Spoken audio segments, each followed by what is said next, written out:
TV9 Bharatvarsh पिछले 10 दिनों से जो कह रहा था वो आखिरकार हो गया है। हमने बताया था कि वॉर अब विध्वंसक जोन में पहुंचने वाली है। हमने तारीख बताई थी और वही हुआ। आइए आपको दिखाते हैं। यूक्रेन काउंटर ऑफेंसिव के लिए बिल्कुल रेडी है, लेकिन इससे ठीक पहले पुतिन ने जो किया उससे ज़ेलेंस्की की नींद उड़ गई। रूसी धुआंधार अटैक से यूक्रेन के कई शहरों में भीषण तबाही हुई है। जमीन और आसमान से हमले लगातार जारी हैं। ये वो 10 शहर हैं जहां सबसे ज्यादा तबाही मची है। डोनेस्क में तो हमारे संवाददाता मनीष झा भी हैं। Kupiansk, Lyman, Zaporizhzhia, Kherson, Pavlohrad, Kyiv, Bakhmut, Avdiivka, Melitopol यानी ईस्ट और वेस्ट हर जगह पर तबाही मचाई है पुतिन ने, और कहीं भी यूक्रेन के किसी भी शहर को नहीं छोड़ा है। लेकिन रूस ने यूक्रेन के में हमले के लिए पूरी ताकत कैसे झोंकी है, अब जरा आपको यह समझाते हैं। रशियन फौज की बेहिसाब बमबारी आपको दिखाते हैं। 24 प्रदेश के 15 शहरों को टारगेट बनाया गया। यूक्रेनी फोर्स के 82 ठिकानों पर हमला हुआ। 17 Tu-95 स्ट्रेटेजिक बॉम्बर्स एक साथ हमले के लिए एयरबॉर्न हुए। 11 स्ट्रेटेजिक बॉम्बर Tu-160 से अटैक हुआ, यानी सबसे हमला नहीं हुआ, कुछ बाकी हैं। यूक्रेन पर 100 से ज्यादा मिसाइलें दागी गई। रूस ने 45 क्रूज मिसाइलों का इस्तेमाल किया। 4 मिसाइल कैरियर्स जो ब्लैक सी में खड़े थे उनसे ताबड़तोड़ अटैक हुए। 4 युद्धपोत से 24 कैलिबर मिसाइलें फायर हुई। आर्टिलरी और हथियारों के गोदाम पर रूस ने जबरदस्त बमबारी की। और रूसी हमले में यूक्रेन को भारी नुकसान पहुंचने की खबर भी है। यूक्रेन को बड़ा झटका लगा इस हमले में। रूसी हमले में 200 टन विस्फोटक नष्ट हो गया।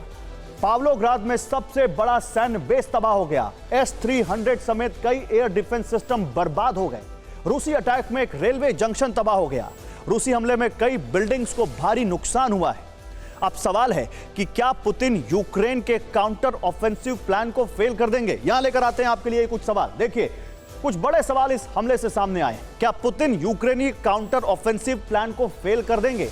क्या रूस अगले 24 घंटे में और विनाशक हमला करना चाहता है? और क्या पुतिन यूक्रेनी फौज को बैकफुट पर लाना चाहते हैं? ये वो सवाल हैं जो बहुत अहम हैं, और इन सवालों के बीच विध्वंसक जंगी मैदान में फ्रंट लाइन पर TV9 भारतवर्ष की टीम मौजूद है। और इसी वॉर जोन से अब आपको मनीष झा की एक और बेहद साहसिक रिपोर्ट दिखाते हैं।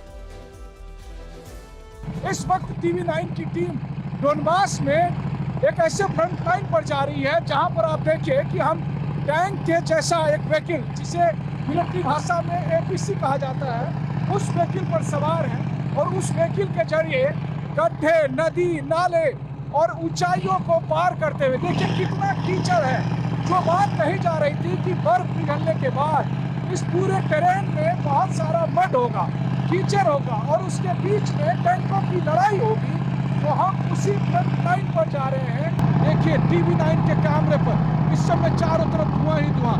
जो रूसी फाइटर जेट बहुत कम ऊंचाई से उड़ते हुए उन्होंने यूक्रेनियन पोजीशन पर अटैक किया, और चारों तरफ धुआं ही धुआं दिखाई दे रहा है। TV9 के कैमरे पर अब आप देखेंगे कि किस तरीके से यूक्रेनियन सैनिक पर जो अटैक किया जाता है, जो फ्लेयर्स दिए जाते हैं, वो कैसे होते हैं। और वो आप देखिए पीछे में आपको वो तस्वीरें दिखाई देगी।